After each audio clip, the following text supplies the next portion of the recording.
Selamat berjumpa kembali di segmen Jurnal Kampus Pemirsa. Kali ini kami akan mengajak Anda untuk melihat bagaimana pembekalan dan persiapan pelaksanaan KKN atau Kuliah Kerja Nyata reguler periode 1 tahun 2023 di Universitas Palangkaraya, Kalimantan Tengah.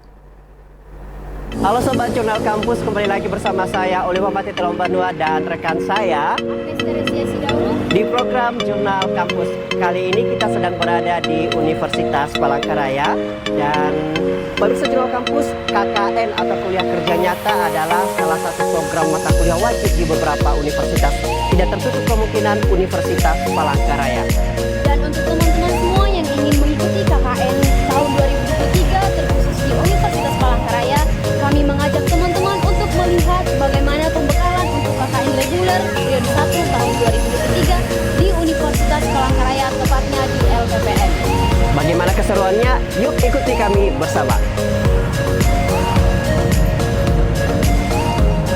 Halo Sobat Kampus, Kuliah Kerja Nyata atau biasa dikenal dengan sebutan KKN adalah salah satu program mata kuliah wajib di beberapa perguruan tinggi.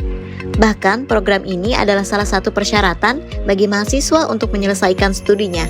Nah, Sobat Kampus, kali ini kami akan menunjukkan dan memperlihatkan kepada Sobat Kampus bagaimana persiapan pelaksanaan dan pembekalan kuliah kerja nyata reguler periode 1 tahun 2023 Universitas Palangkaraya. Untuk melihat lebih jelas, yuk ikuti kami menuju Lembaga Penelitian dan Pengabdian Masyarakat Universitas Palangkaraya. Oh iya, Sobat Kampus, kebetulan kali ini pembekalan KKN reguler periode 1 Universitas Palangkaraya tahun ini dilaksanakan secara online loh, yakni via Zoom Meeting dan live streaming YouTube. Nah, kita sudah sampai Sobat.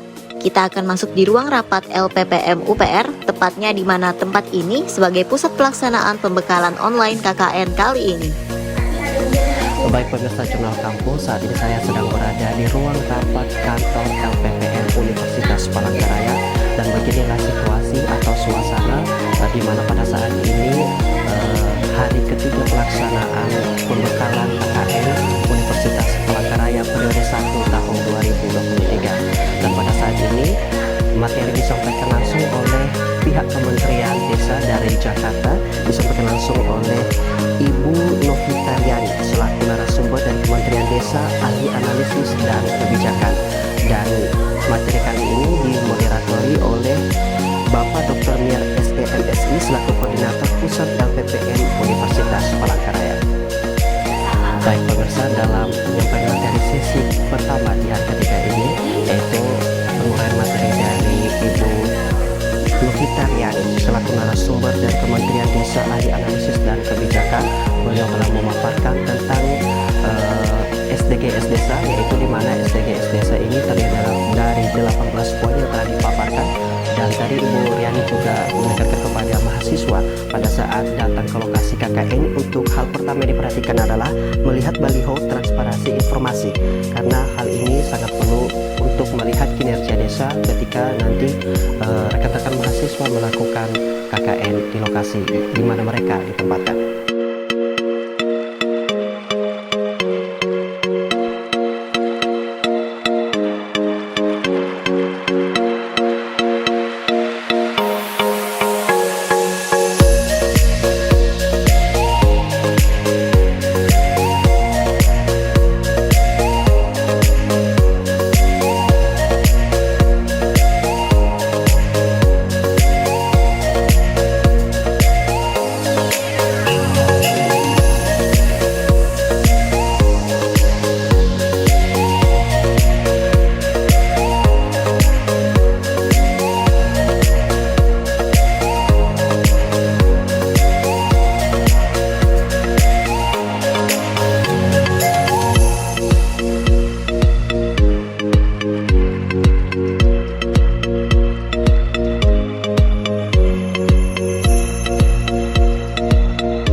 Nah, sudah lihat kan teman-teman, bagaimana suasana pelaksanaan pembekalan KKN reguler Universitas Palangkaraya?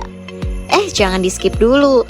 Kita masih lanjut teman-teman. Kali ini kita akan bertemu dan berbincang-bincang dengan Ketua Lembaga Penelitian dan Pengabdian Masyarakat atau LPPM Universitas Palangkaraya, yaitu Ibu Dr. Evi Veronica, MS, dan Ketua Panitia Pelaksanaan KKN reguler UPR periode ini, Bapak Dr. Kiki Kristanto, SHMH.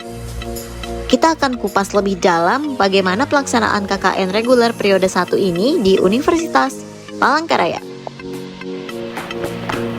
Selamat pagi Sobat Kampus, sekarang saya sedang berada di LPPM Universitas Palangkaraya bersama Ibu Evi Veronica dan Bapak Kiki Kristanto.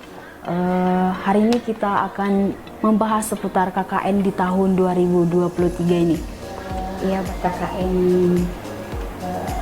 tahun ini disediakan dengan KKN reguler periode pertama atau KKN tematik tahun 2023, di mana mahasiswa melaksanakan kegiatan di beberapa desa, di atas kabupaten desa, dan sesuai juga yang sudah masuk di dalam kurikulum mereka, karena KKN wajib bagi mahasiswa yang kuliah di Universitas Palangkaraya.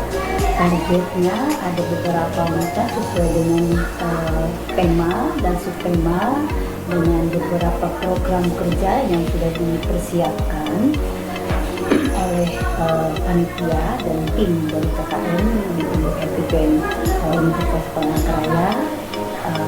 Jadi mahasiswa diharapkan selama 2 bulan di sana mampu menyusun dokumen identifikasi permasalahan lahan dan lingkungan, implementasi ilmu pengetahuan dan teknologi untuk keberlanjutan program-program desa, pembuatan pengembangan database, website desa, berbasis elektronik, tersusunnya profil desa, rekomendasi untuk keberlanjutan program, meningkatnya kemampuan masyarakat untuk mengelola kelompok tani, tersedianya faktor produksi dan pembiayaan sesuai dengan kebutuhan, transferkan ke masyarakat setempat, dan masyarakat benar-benar bisa merasakan manfaat mereka selama 2 bulan di sana.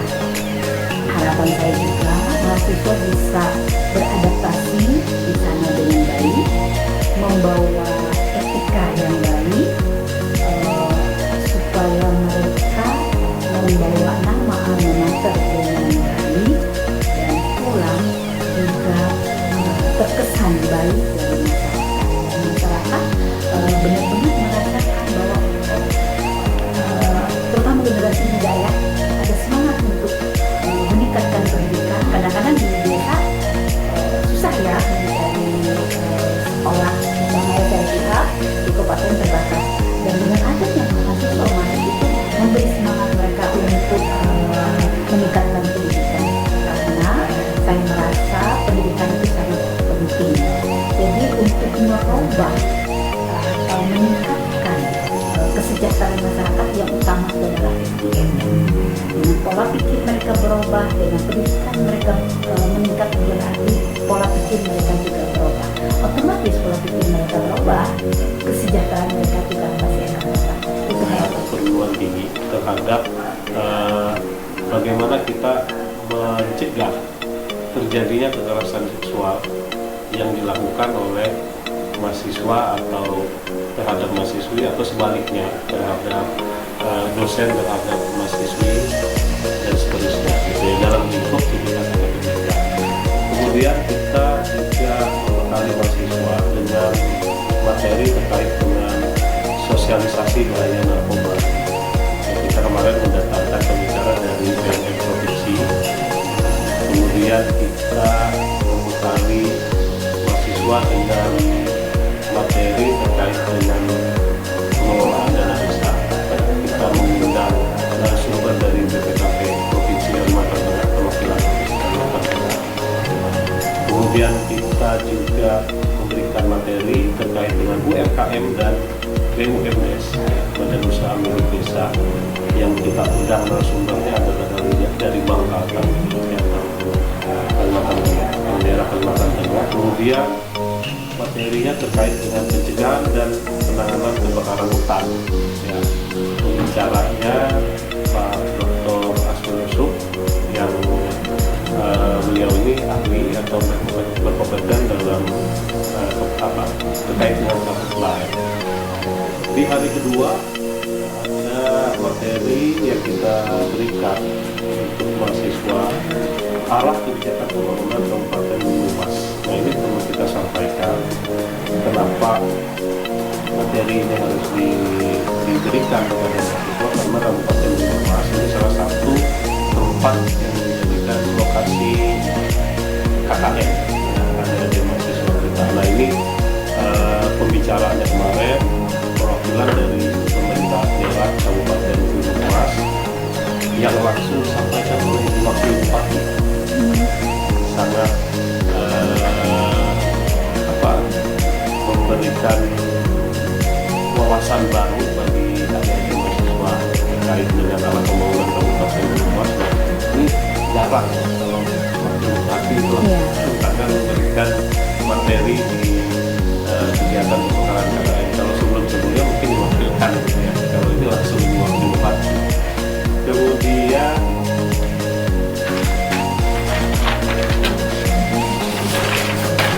di materi berikutnya arah kebijakan pembangunan Kabupaten Pulau Pisau. Nah, ini kemarin narasumbernya langsung tidak ya, kepala dinas ini dari Kabupaten Pulau Pisau. Kemudian arah kebijakan gubernur Kabupaten Katingan mengirimkan narasumber asisten ahli, asisten satu. Ya. Kemudian yang terakhir arah kebijakan pembangunan Kabupaten Kapuas, kemarin langsung Pak Sekda yang memberikan materinya. Lalu materi terkait dengan stunting dan upaya pencegahannya, kita menghadirkan narasumber yang berkompeten, ada Dr. Lawan, yang salah satu tenaga pendidik juga, dosen di Universitas Palangkaraya, khususnya di Fakultas Kedokteran. Kemudian program pengembangan ketahanan pangan dari Dinas Ketahanan Pangan Provinsi. Nah, hari ini yang terakhir ya, ada beberapa materi yang disampaikan oleh Kementerian Desa Republik Indonesia yang terkait dengan materinya SDGs Desa dan implementasinya. Nah, kebetulan ini sumbernya asli orang Kalimantan Tengah, ya, Ibu Novita Riani, SPM, MSc.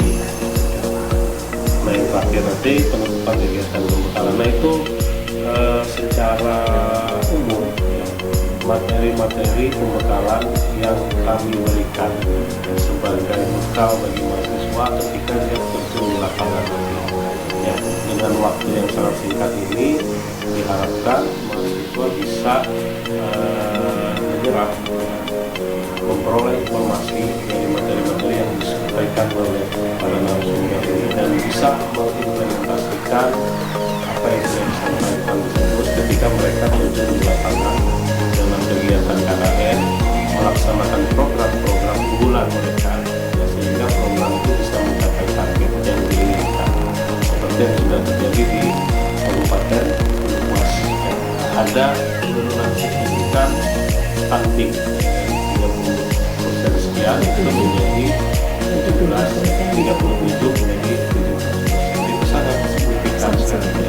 Jadi memang benar-benar terasa manfaat dari kegiatan KKN yang dilakukan oleh mahasiswa. Ya, jadi tidak hanya sekedar datang kemudian programnya asal, tetapi ada yang ingin dituju. Visi-misinya ada, tidak hanya sekedar seremonial saja, ya, tetapi ada sumbangsi besar yang diberikan oleh mahasiswa. Dia mengimplementasikan apa yang telah didapatkan selama masa kuliah, ditambah dengan program kerja yang dibebankan kepada mereka. Nah, itu bisa mudah-mudahan kedepannya bisa terlaksana dengan baik. Harapan saya mahasiswa nanti pada saat baik sebelum dan kita sudah mempersiapkan benar-benar program kerja unggulan mereka apa yang sesuai dengan potensi yang ada di desa, sesuai yang sudah dilakukan.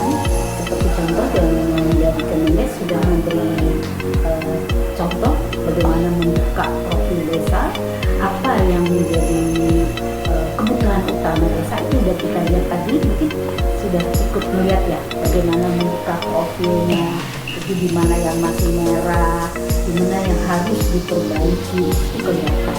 Jadi kami berharap mahasiswa tidak hanya ke lapangan seperti Pak Kiki bilang seringnya, tetapi mereka benar-benar bermanfaat bagi masyarakat dan juga mereka bisa melakukan praktek.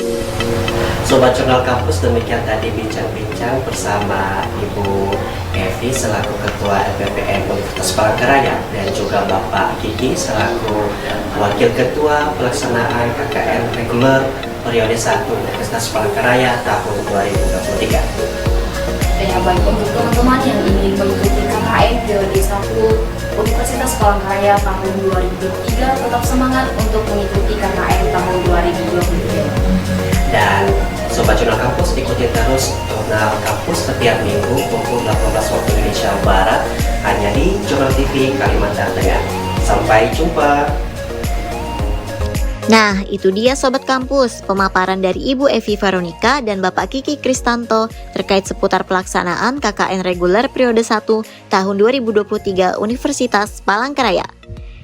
Dan untuk bagian terakhir, kita saksikan acara penutupan pembekalan KKN reguler periode 1 tahun 2023 Universitas Palangkaraya oleh Ketua LPPM Universitas Palangkaraya, yaitu Ibu Dr. Evi Veronica MS.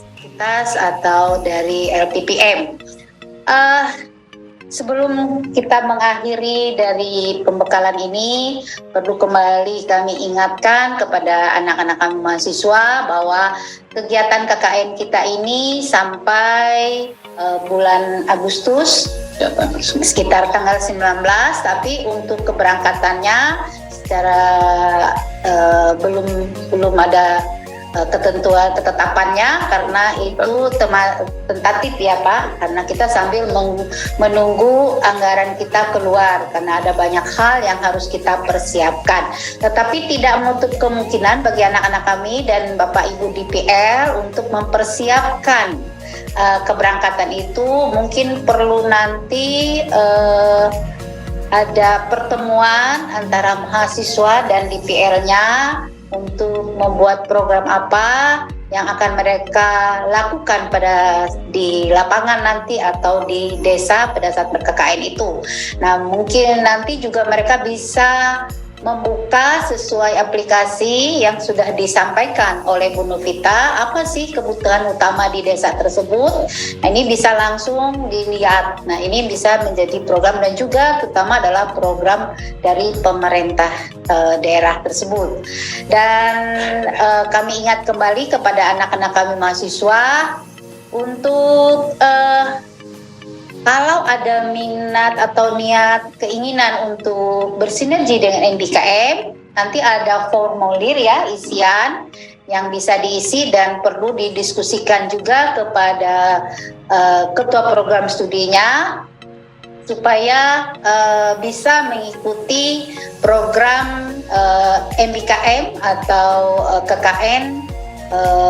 KKNT Membangun Desa selama program MBKM selama 4 bulan. Ini sangat bagus, banyak hal yang bisa dimanfaatkan. Itu di samping untuk mempercepat kelulusan, karena itu 20 menjadi 20 SKS ya, dari 4 SKS menjadi 20 SKS. Dan nanti mungkin ketentuan-ketentuannya bisa berkomunikasi atau berkonsultasi dengan ketua program studinya. Nanti formulirnya akan kita kirim dan kita akan menunggu. Dan untuk Bapak Ibu DPL akan kita segera umumkan juga desa-desanya dan kelompok-kelompoknya. Dan juga untuk anak-anak kami juga akan kami umumkan. Terima kasih kembali kepada seluruh narasumber, kepada Bapak Ibu DPL, kepada anak-anak mahasiswa supaya mempersiapkan diri, mempersiapkan kesehatan, mempersiapkan apa yang perlu dipersiapkan sebagai bekal selama 2 bulan di desa. Harapan kami supaya selama di sana ada transfer knowledge yang bisa dilakukan selama di desa. Demikian dengan yang bisa saya sampaikan, dan mengucapkan wassalamualaikum warahmatullahi wabarakatuh. Dengan ini Nah, jangan lupa nantikan juga ya Sobat, episode berikutnya pelaksanaan kuliah kerja nyata atau KKN regular periode 1 tahun 2023 Universitas Palangkaraya.